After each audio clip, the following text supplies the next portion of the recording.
welcome to Survival Training. I hope you've all had a good week. I hope you've all listened to Dan's recording from yesterday if you weren't live, because there is a lot of value in that. I've been working through my Civils loan this morning, last night, over the weekend. It's definitely something that takes a lot longer than you think. So if it's something you're looking at, and I think we all should be looking at it, the sooner you jump on it, the better. And the sort of middle third of Dan's call yesterday is all about that. So today's all about survival training. You've had quite a few updates now from me about what I'm doing, how I'm dealing with it in my businesses, and obviously you've had a lot from Dan. And we're very mainly agency based, mainly HMO based. Obviously Dan does a lot of development and other stuff, and he's talked to you about all his businesses.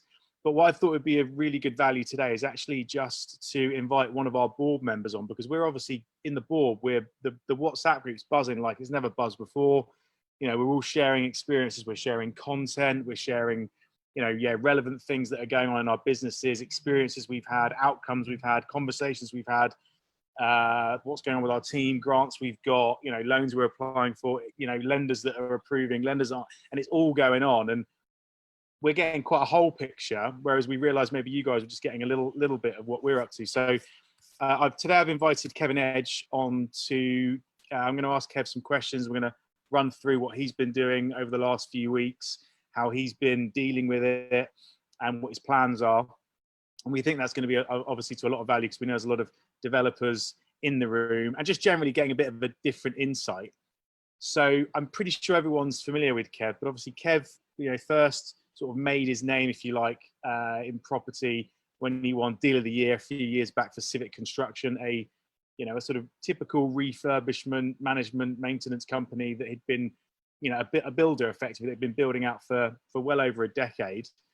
Very successful, award-winning in that, but his life by design has been recently to switch directions.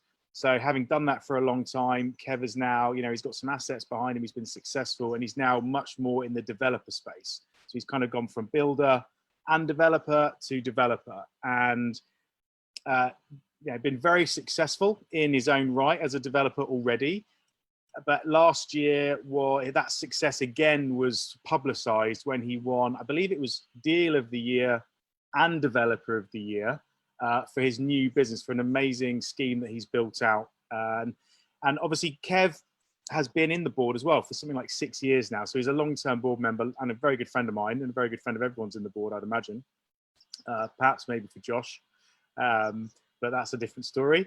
But there will be there. So we're going to run through some questions now with Kev. I'm going to invite Kev on, and there will be time for Q&A at the end. So please do save up your questions at the end, post them in the chat.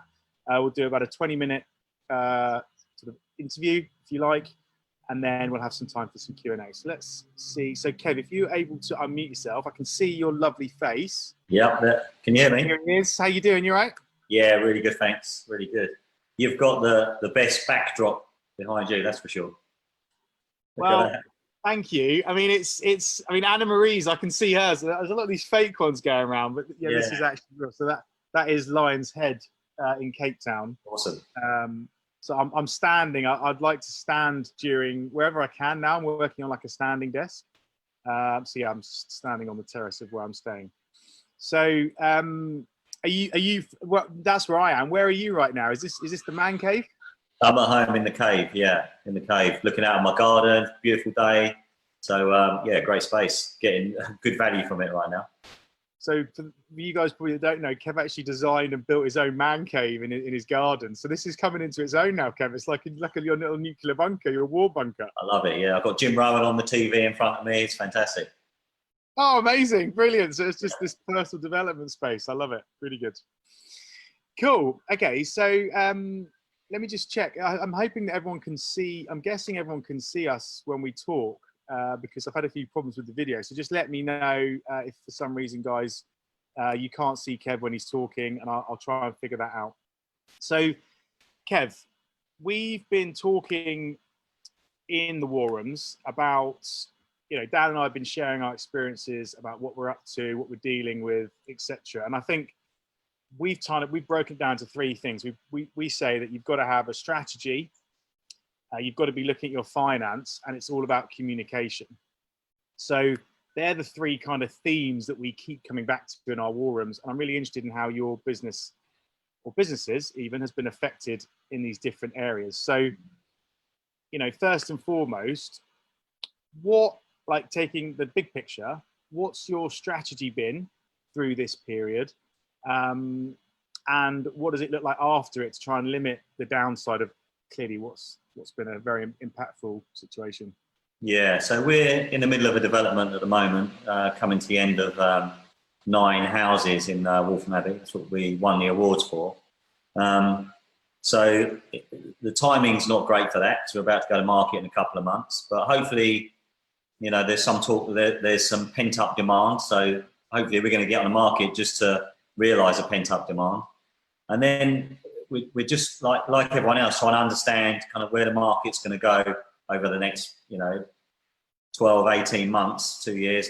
No one really knows, but we're sort of taking as much information in from different people, trying to understand that. We specifically, we went for, our strategy was to go for the lower end of the market. So we definitely went for the Help to Buy. So that's still a good price point for us. It's got good support there. So, you know, that's quite lucky in this current market. And then we're trying to understand, well, what's going to happen over the next sort of couple of years for development. And we think that the sales are going to be restricted, and GDV potentially is going to be pinched. Again, no one knows, but that's kind of what we're trying to read at the moment. And listening to lots of sort of commentators, that seems to be the common view. So we're trying to angle more towards the kind of deals that we're going to be sourcing, and really we're going to be looking for more exit strategies, potentially, you know, hold on with rental, something like that. We're kind of looking at the moment, you know, maybe more build to rent. We're just trying to understand that. But the thing is with development, it's quite a slow process. It's not that we can just sort of pivot immediately. You know, it takes a long time. You know, our business is about finding land and developing houses.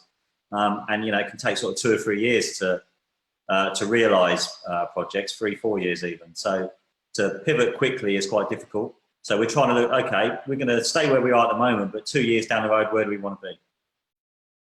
So do you have anything, the project, is it finished, or is it just a few months away from being finished? Yeah, 2 to 3 months away, yeah.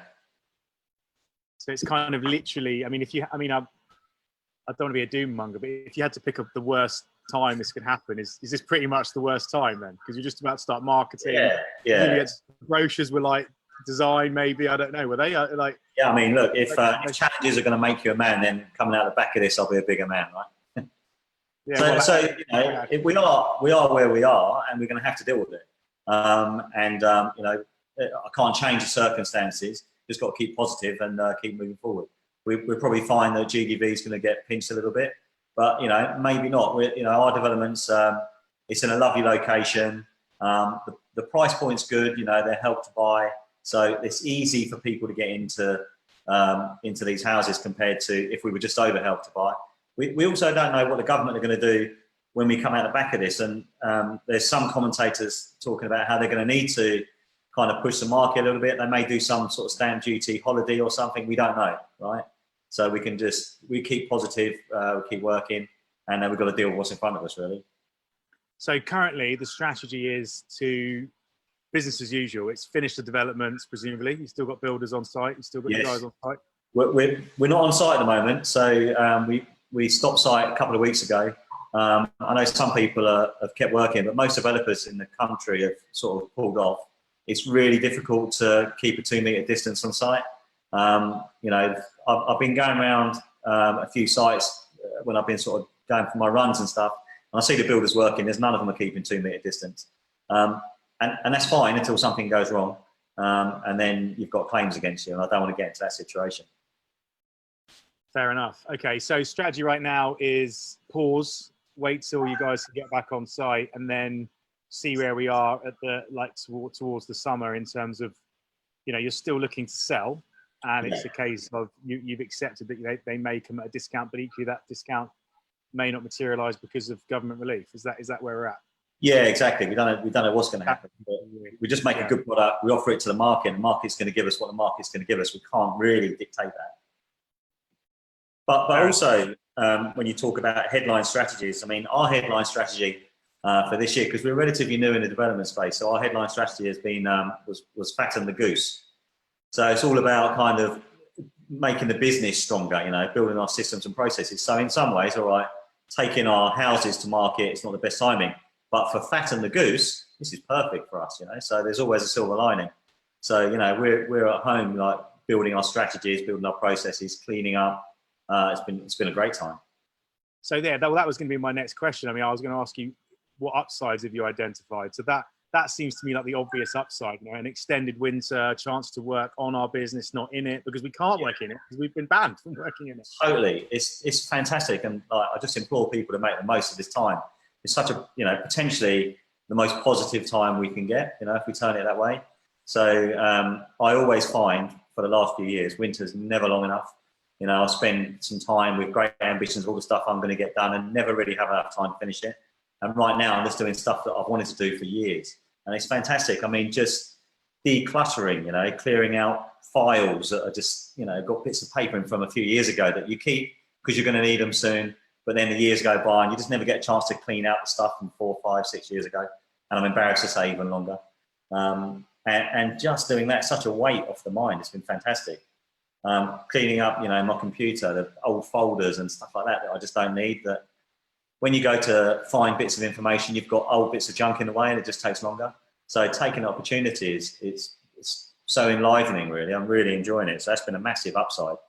You know, working with my PA, producing some processes that we've wanted to do for years, you know, getting stuff down on Loom, making sure that things have been done exactly as I want them, having time to review it and to kind of, you know, check it over has been fantastic.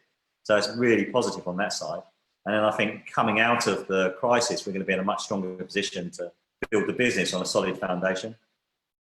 Have you been building anything specific with the business process wise, like as a developer? Like what have you been Have you been sharpening the axe or fattening the goose? Yeah, sharpening the axe, fattening the goose, all of that. Sharpening the axe to kill the goose when we get out of it, right? So, so we've just come through a development, and you know, you often don't get time to do a project review. You know, it's going, well, I don't, so I'll speak for myself. I go from one project to the next project to the next project, and you can carry along with your bad habits, and you just never get a chance to kind of review it and go, actually, do you know what? How would I do that better? How would I go into the next project so these things don't happen? So having that opportunity to do that has been fantastic. So I'm doing a full project review on Greenview, which is our project, while it's still really fresh in the mind, while the wounds are still sore, still open. And I can really look at it and go, how can we do that better next time? And then actually, there's so much information available. Everything you need is available on the internet, right? So just going around, and I've been doing courses on Excel, on Microsoft Project, on contract law, on YouTube. And I'm not going to be a lawyer, right? But just to understand, what do I need to know? What are the questions that I need to ask next time we're setting up our contracts that stop situations from happening further down the path? So building doing a full project review and building the processes that stop certain things from happening is a fantastic opportunity.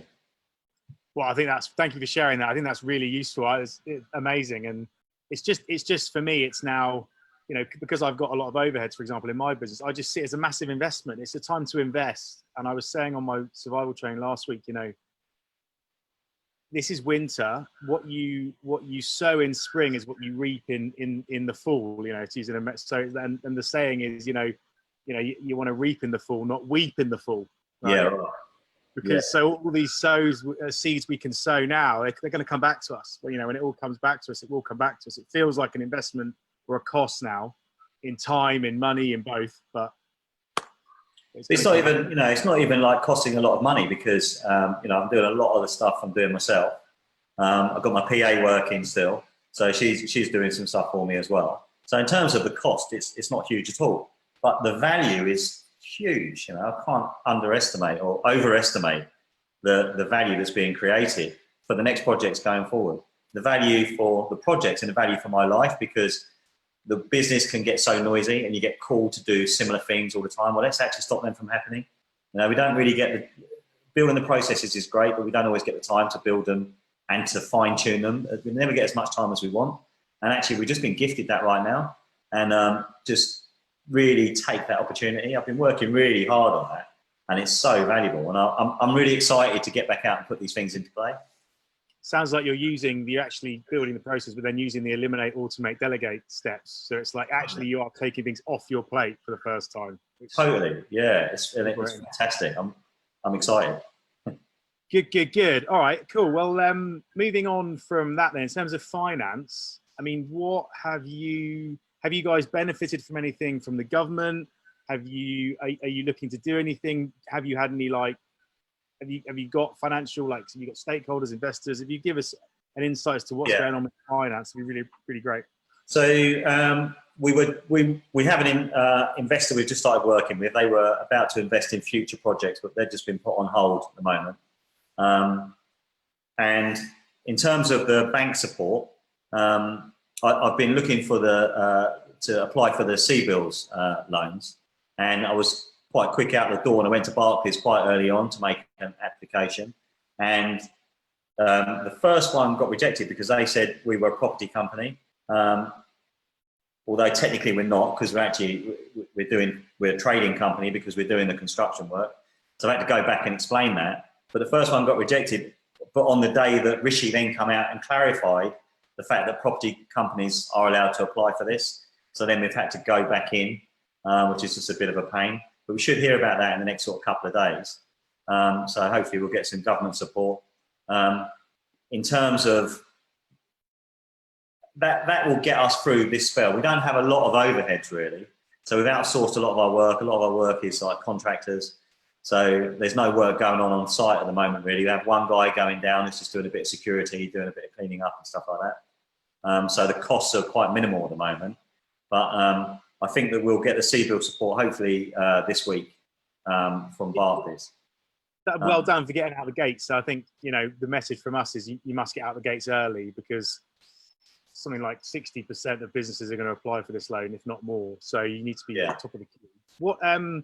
How did you go about establishing, you don't have to share the specific numbers, but how did you establish how much you were going to borrow? Was it a case of we are going to lose this much, therefore we want to borrow the exact same amount? Is it just a case of we want this much because, was there any logic or thought process went into that? Yeah, so where we've got to on the site, we had to stop work. So normally, I don't know how much people know, but if you're doing a development, you do some work, you make an application for payment, and then the payment comes down from the bank, you pay your subcontractors. We're in the middle in between two payments. So our bank have said, look, we're not going to be putting out any money until you're back on site, but there's contractors who we still need to pay. So we've gone to, there's a funding bank, which is not Interbay, LendInvest, sorry. So LendInvest are the main development funder. They're lending to our SPV, and then Civic Construction, which is my contracting business, they're doing the work. So Civic Construction have got these bills. LendInvest are not giving it to AKA to pay Civic Construction, right? So there's a hole in the middle, and there's some small contractors who need to be paid. So I've just given a list to Barclays, who are my bank, and said, these are the people I need to pay. This is the reason that we can't pay them, because LendInvest have stopped payments until we're back on site. So I've made that clear to them. And that's how we've come to the number. And then we've just asked for a bit more just to get us started again once we go back on site. And that's what they're reviewing at the moment. Hope that makes sense. And how long did they say they would take from submission to an answer? The first one took only a few days, but that was rejected. Then this last one went in on Friday, and we expect an answer in the next few days. Okay, very good. And then in terms of any other support, have you applied for anything else, done anything else? Yeah, so on my own personal properties, I took mortgage holiday on a few of the properties on the assumption that we potentially wouldn't get some rent in, but actually all our rent has come in so far. I don't know how that's going to play out next month. So I think it was wise to get the mortgage holiday. It gives us a bit of cash flow, right? So it's quite handy to have it in there. And then we'll see how that plays out over the next couple of months, because the first month's rent came in. People had only been off work for like a week or two, so they still had some income coming in. I don't know what's going to happen. Our rent always comes in probably like others at the beginning of the month, so I don't know what's going to happen in a couple of weeks. So at least we're in a good position now once that comes through. So that was a good thing to do. Yeah, definitely. And then have you got any premises, or have you applied for anything like that if you haven't got a business premises? Or We've got premises, but it's a friend's place, so he'll get his own rates relief. But it's really cheap for us, so that's not a problem. Okay. So moving on from that, in terms of like we've now done sort of strategy and finance. The third leg of the tripod, if you like, the war room tripod, is communication. So you've obviously, it sounds like you've been communicating with your investor. I mean, generally, who have you been communicating to, and how have you sort of gone about that?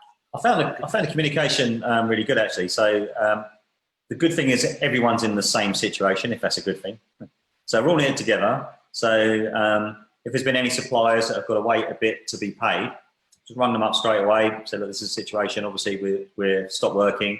These are the steps that we're taking to make sure you're going to be paid shortly. And everyone's been fantastic. As long as we've spoken to them, and everyone said, as long as someone's speaking to us, I don't mind.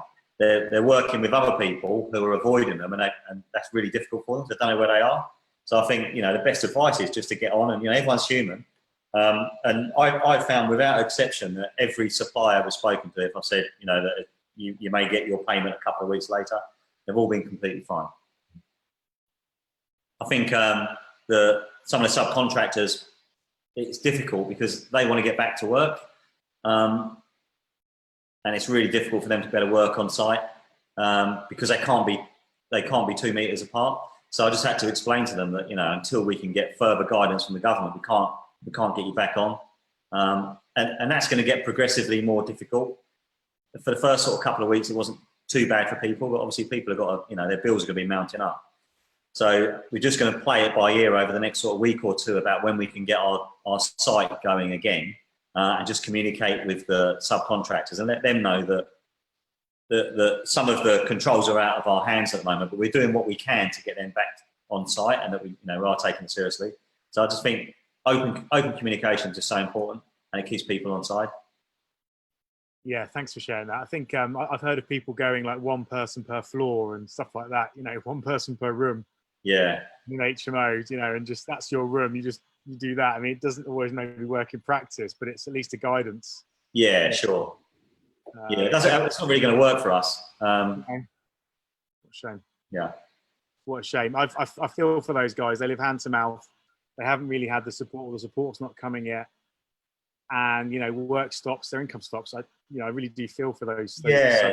So what we've done is we've got there's 3 guys who work for me every day, and then there's subcontractors. So the subcontractors work for all sorts of different people, so they're able to look after themselves a little bit. The 3, my main guys, I've said to them that I can give them a couple of days a week, and they can go in on their own, and then they're like security for the site. They go around, make sure everything's locked up, and they're just doing a few bits and pieces, and it gives them enough just to sort of get them through for a couple of weeks.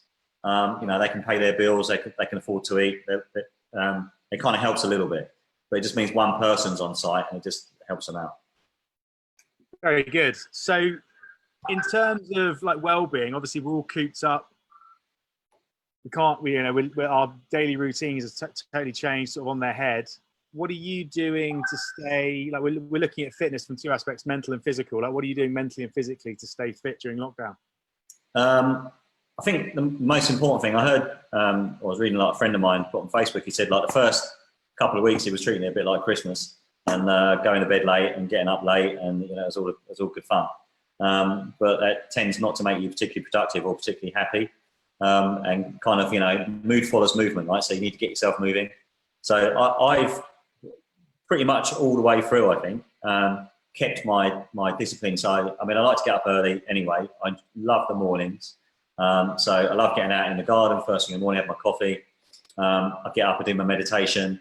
I've been going for a run, which is something we started on the board. I started running when I was sort of 50, a year ago, for the charity thing, and I've just kept it going. I really enjoy it. So I get out early in the morning, so I do my meditation, go for a run, and recently I've started yoga as well, which is fantastic.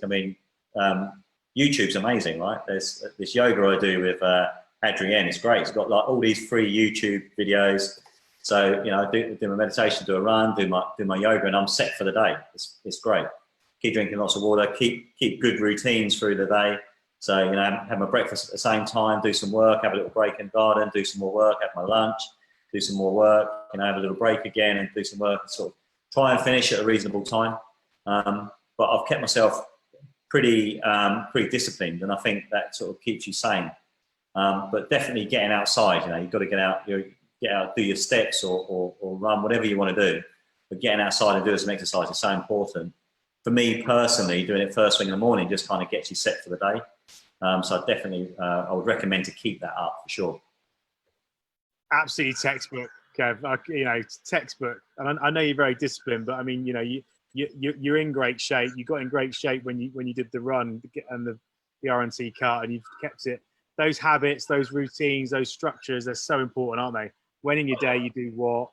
You're doing mental, you're doing physical. How many hours are you working? You find you're working more or less? Probably a bit more actually. I have to keep stopping myself in the evening because I'm quite enjoying it, and I'm worried that this is all going to stop soon, and which it is. We're going to be back outside soon in the real world, and we're going to I don't want to go back outside to the real world, wishing that I'd done more. I want to make the most of it now, because all the stuff I'm doing now is really going to pay dividends for the next sort of few years. I mean, totally. Some of the decluttering is just, it makes your life so much lighter, right? And I want to do so much of that I get the benefit going forward. I don't want to miss this opportunity, because very soon the phone's going to be going, people are going to be calling you left, right and centre. The world's going to be all over you again, and I just want to make the most of it. What an amazingly positive way of framing this whole experience, Kev. That truly is inspiring, to be fair. So yeah, we want to be reaping in the autumn, not weeping in the autumn. So totally. I'm sure you will be. So just to kind of round it off then, before we go to a bit of Q&A, if you had to give the property entrepreneur community 3 top tips from Super Kev, as you're affectionately known in the board, what would they be? Super Kev's top 3. That's a very kind moniker. Thank you very much. I would say number 1 is carrying on with your routines, as I was saying earlier. That makes such a difference, right? So getting up, doing your morning routine, not slipping into Christmas. This is like really valuable time. So like totally make the most of it. So get your day set up in the morning, and then in the evening, kind of setting out what you want to achieve the next day. So working to a routine is the key thing.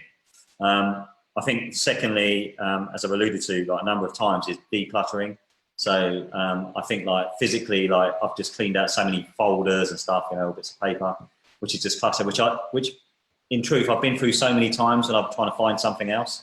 So getting out of the way is fantastic. So decluttering physically, also like digitally, getting rid of folders and stuff on my computer, which I don't need, stuff which was years old that I'm never going to use again. So just like totally cleaning the slate,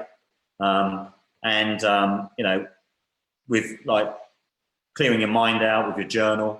So just totally cleaning the deck. So decluttering is probably the second one. And then the third one I would say is, which is our headline strategy, which is Fatten the Goose. So really take the opportunity to kind of build your systems and processes now. So important. You're going to really reap the benefits going forward. So like and it takes a lot of time and attention to do these as well. So do your systems and processes, run them, tweak them, get them working so they're real. Don't overcomplicate it either, keep it simple.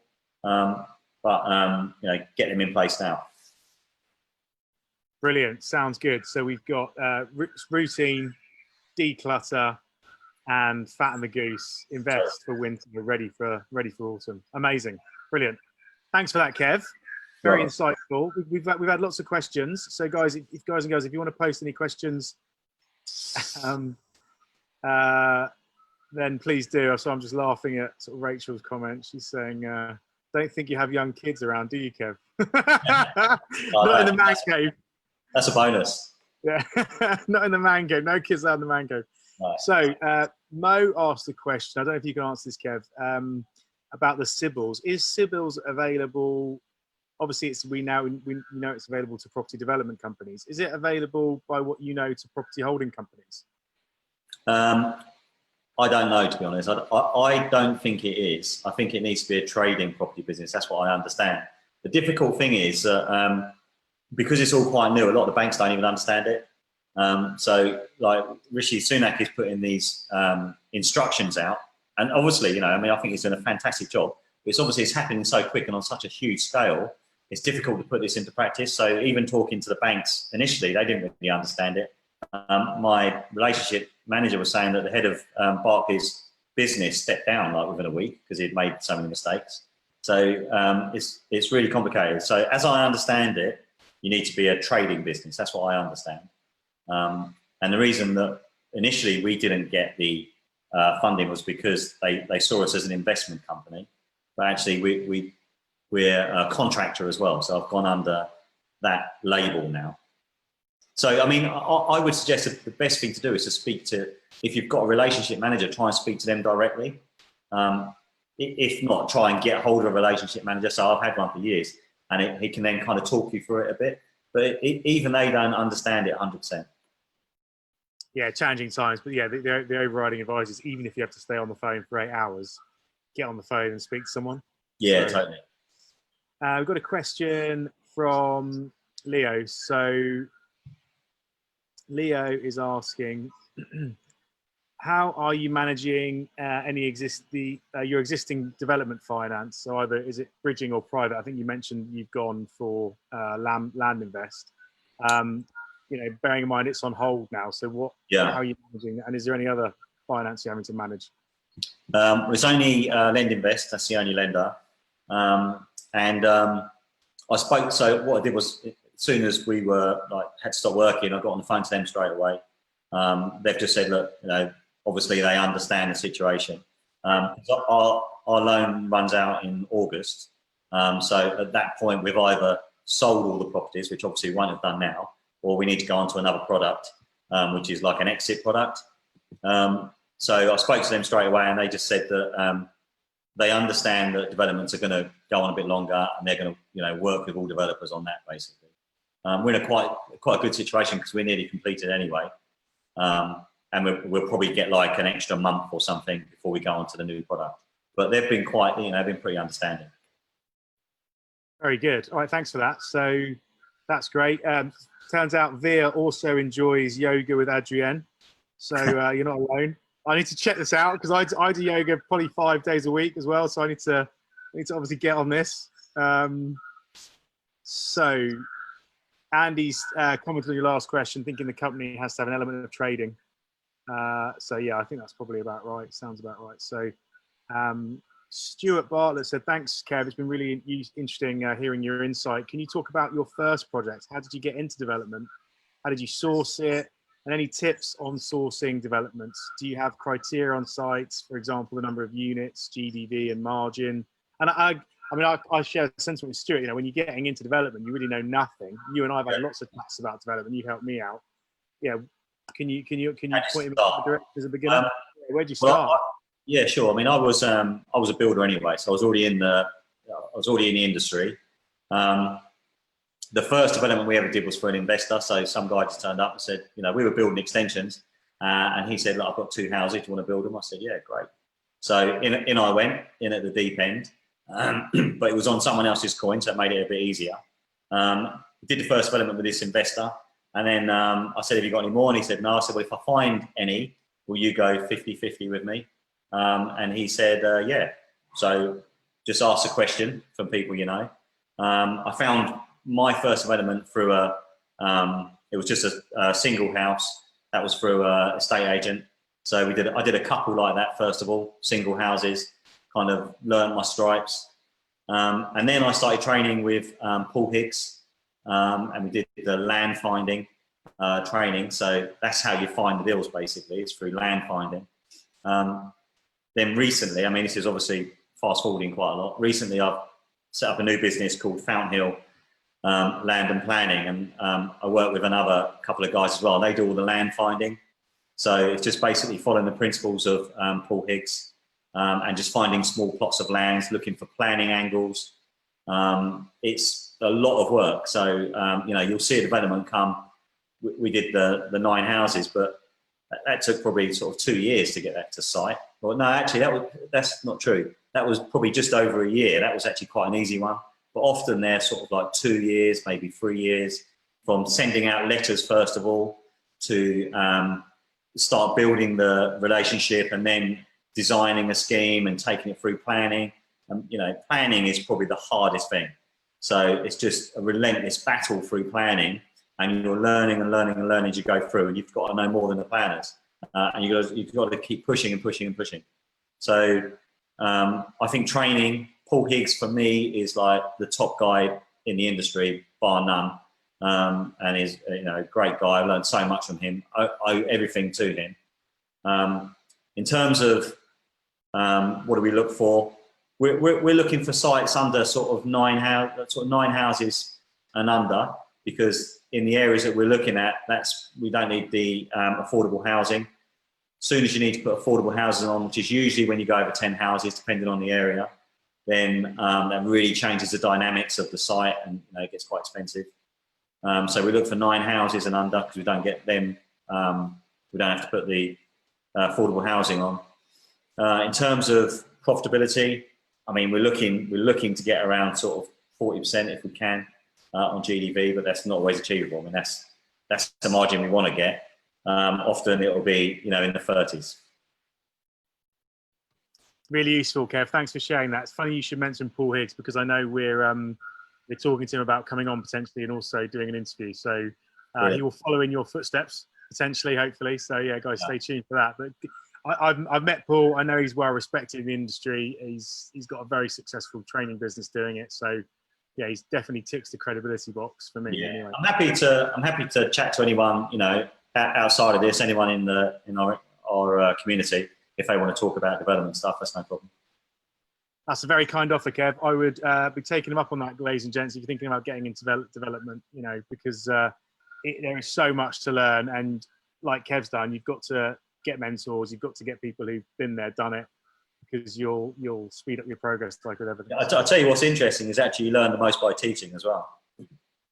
There you go. I would concur with that, absolutely. The moment you've got to stand on stage and teach, moment you really have to know your subject. You know, totally, it's good for both. It's good, hopefully good for the audience.